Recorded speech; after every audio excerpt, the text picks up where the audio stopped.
पोलिसांचा विरोध डावलून मंत्री योगेश कदमांच्या शिफारसीनं सचिन घायवळला मिळाला शस्त्र परवाना, तर न्यूज 18 लोकमतच्या बातमीनंतर सुषमा अंधारेंकडून कदमांच्या राजीनाम्याची मागणी.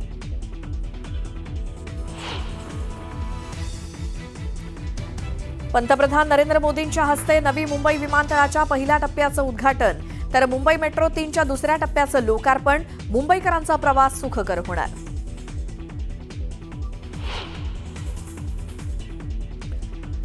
नवी मुंबईत प्रकल्पग्रस्त आणि भूमिपुत्रांकडून घोषणाबाजी. विमानतळाला दिबांच्या नावाची घोषणा न केल्यामुळे कुटुंबानंही व्यक्त केली नाराजी.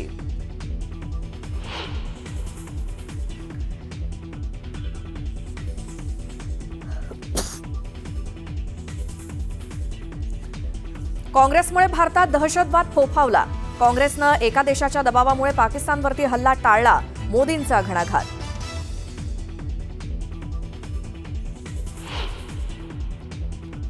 पंतप्रधान नरेंद्र मोदींनी राजभवनात बोलावली बैठक. भाजपचे आमदार आणि खासदारांसोबत पंतप्रधान साधणार संवाद.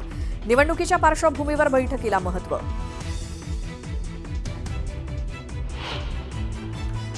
काही नेते विशिष्ट जातीवर टोकाची भूमिका घेत असल्यामुळे पक्षाच्या प्रतिमेबाबत संभ्रम निर्माण होतो. अजित पवारांनी भुजबळांसमोरच नाराजी व्यक्त केल्याची सूत्रांची माहिती. मात्र असं काही झालंच नाही, भुजबळांचं स्पष्टीकरण.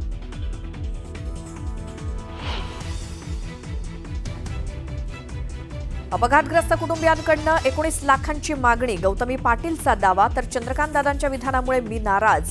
गौतमीचं वक्तव्य.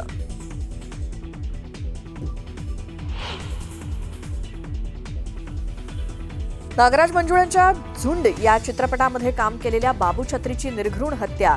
नागपुरातील जरीपटका भागातली घटना. आरोपी ध्रुव शाहूला अटक.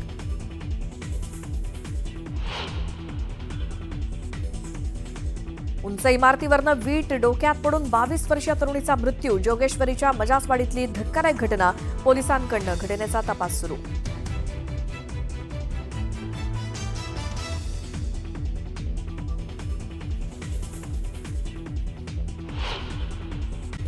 यानंतर प्रत्येक पालकासाठी एक अतिशय महत्त्वाची बातमी. विषारी कप सिरपचा धोका आता महाराष्ट्रापर्यंत येऊन पोहोचलाय. नागपुरात उपचाराच्या दरम्यान मृत्युमुखी पडलेल्या बालकांची संख्या 16वर पोहोचली आहे.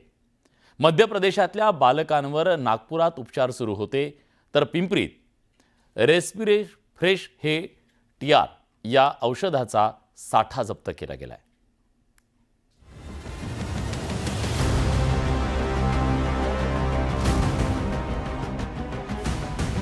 या सिरपचं नाव लक्षपूर्वक वाचा. कोल्ड्रिप सिरप. हेच ते सिरप आहे ज्यानं देशभरातील पालकांची झोप उडवली आहे. या सिरपमुळे अनेक बालकांच्या जीवाला धोका निर्माण झाला.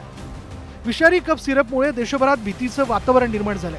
मध्य प्रदेश आणि राजस्थानमध्ये कोल्ड्रिप आणि नेस्टो DS या सिरपनं बालकांचा जीव घेतला.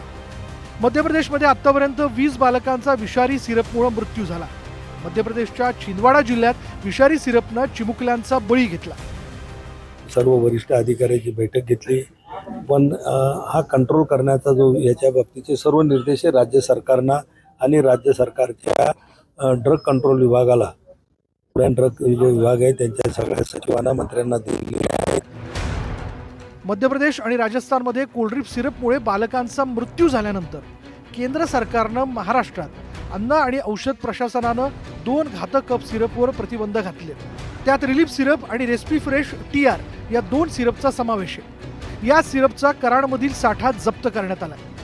लहान मुलांना कुठे खोकल्याचे जे औषध आहे ते डॉक्टरच्या चिठ्ठी वरतीच घ्यावं, डॉक्टर लिहून दिलेल्या प्रिस्क्रिप्शनवरती. बिना प्रिस्क्रिप्शन कोणीही घेऊ नये. पिंपरीतही विषारी सिरप प्रकरणात मोठी कारवाई करण्यात आली. रेडनेक्स फार्मास्युटिकल प्रायव्हेट लिमिटेड या कंपनीकडून उत्पादित केल्या जाणाऱ्या खोकल्यावरील रेस्पिफ्रेश TR या औषधाचा मोठा साठा जप्त करण्यात आला. या सिरपमध्ये डायथिलीन ग्लायकॉल हे रसायन प्रमाणापेक्षा जास्त असण्याच्या शक्यतेमुळे ही कारवाई करण्यात आली. विषारी डायथिलीन ग्लायकॉलचं प्रमाण जास्त असल्यामुळे बालकांचा मृत्यू झाला असावा, पण ज्या औषधाने मृत्यू झाला आहे ते आपल्याकडे सापडलेलं नाही. जे आपल्याकडे आढळून आलेलं आहे एक ॲडव्हायझरीवरनं जे आपल्याला मिळालेलं आहे ते औषध आपण इथे पकडलेली आहेत. मध्य प्रदेश आणि राजस्थानमध्ये ज्या फॉर्म्युल्यावरून कप सिरप तयार करण्यात आलं होतं त्यावर केंद्र सरकारने 2 वर्षांपूर्वीच बंदी घातली होती. केंद्रीय औषध मानक नियंत्रण संघटना CDSCOने 18 डिसेंबर 2023 रोजी सर्व राज्यांना आदेश जारी केला होता. क्लोरफेनिरामाइन मिलिएट 2 मिलीग्रॅम आणि फिनाइलफ्राइन HCl 5 मिलीग्रॅम असलेलं फॉर्म्युलेशन 4 वर्षांखालील मुलांना देऊ नये असं स्पष्ट करण्यात आलं होतं. असं असतानाही योग्य ती खबरदारी बाळगण्यात आली नाही. परिणामी बालकांच्या मृत्यूला जबाबदार कोण असा प्रश्न निर्माण झालाय. Bureau report, news 18 Lokmat. प्रसिद्ध नृत्यांगना गौतमी पाटील सध्या चांगली चर्चेत आहे, वादात आहे. त्याला निमित्त ठरलं ते तिच्या कारचं अपघात प्रकरण. या अपघातात जखमी झालेल्या रिक्षा चालकाला गौतमीनं मदत न केल्याचा आरोप तिच्यावर केला. तिने तो फेटाळला, पण रिक्षा चालकाच्या कुटुंबियांनी 19 लाख रुपयांची मागणी केल्याचा दावा गौतमीनं केला आणि त्यामुळे एकच खळबळ उडाली.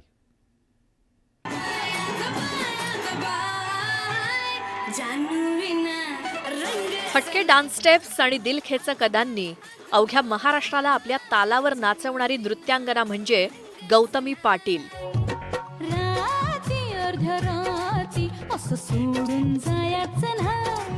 तिच्या बिनधास्त आणि बोल्ड नृत्यानं प्रेक्षकांना अक्षरशः वेड लावलं. सुरुवातीला केवळ पश्चिम महाराष्ट्रात लोकप्रिय असलेली गौतमी सोशल मीडियावर देखील व्हायरल झाली.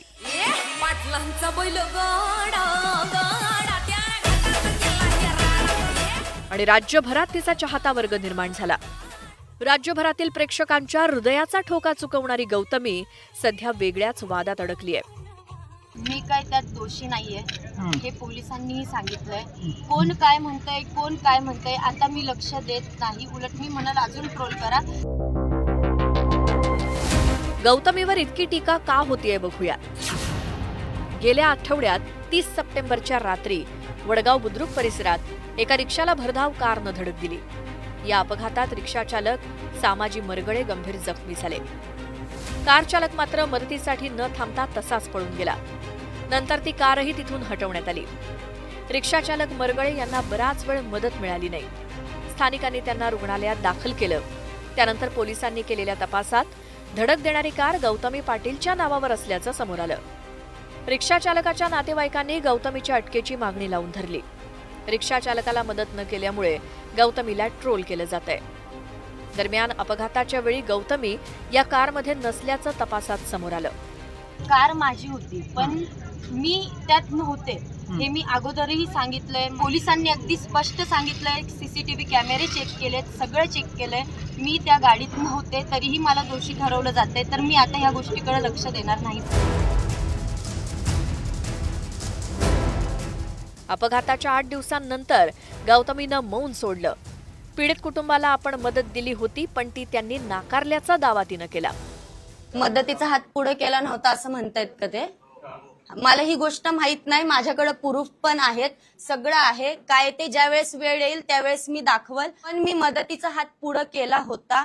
ज्या वेळेस मला ही घटना कळली त्यावेळेस मी तिथं म्हणजे माझ्या भाऊ लोकांना पाठवलं. मी पैसे घेऊन पाठवलेत की बाबा तुम्हाला जेवढी मदत लागल तेवढी तुम्ही घ्या, बाकीचं आपण बघू ना, पुढं मागं होतं ना. पण मी पाठवलं ना, तर त्यांनी नकार दिला आणि जे म्हटलेत की बाबा कायदेशीर किंवा काय, तर मग आपलं सगळं आता कायदेशीर चालू आहे. तर मग एवढं उठवायची गरज नाहीच आहे. कोथरूडचे आमदार चंद्रकांत पाटील यांनी देखील या प्रकरणी तातडीनं कारवाई करण्याच्या सूचना पुणे पोलिसांना दिल्या होत्या. ते गौतमी पाटीलला काय उचलायचं की नाही?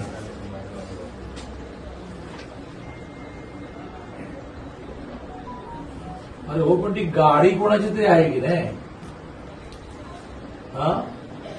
हो, पण मग आता हा जो रिक्षावाला सिरियस आहे. चला तुम्ही म्हणाल की गौतमी पाटील नव्हती गाडीमध्ये, कोणीतरी ड्राईव्ह करत होतं का भूत ड्राईव्ह करत होतं? यावर गौतमी काय म्हणाली ऐकूयात. मला वाईट कोणाला नाही दादा, साहजिक आहे वाईट वाटणं. प्रत्येकाला वाईट वाटतं की आज आपल्या बाबतीत काही ना काही उठवलंच चाललंय. विषयच नाहीये. फक्त एवढंच मला म्हणणं आहे की तो त्यांचा वैयक्तिक प्रश्न आहे. ज्या वेळेस दादांनी काय म्हणजे समोर फोन लावला त्यावेळेस समोर जे पोलीस सहकारी जे पोलीस दादा होते त्यांनी खूप छान त्यांना सांगितलं की काय विषय आहे. कदाचित दादांना माहिती नसेल हा प्रकरण किंवा हा विषय दादांना माहिती नसेल म्हणून दादा असे बोलले असतील, सांगतायत. गौतमी पाटील आणि वाद हे तसं जुनं समीकरण. तिच्या नृत्यासोबतच तिच्या वादांच्या कहाण्या सुद्धा अधूनमधून कानावर येतच असतात. सध्या गौतमीच्या कार अपघाताचा वाद राज्यात चांगलाच गाजतोय. Bureau report, news 18 Lokmat.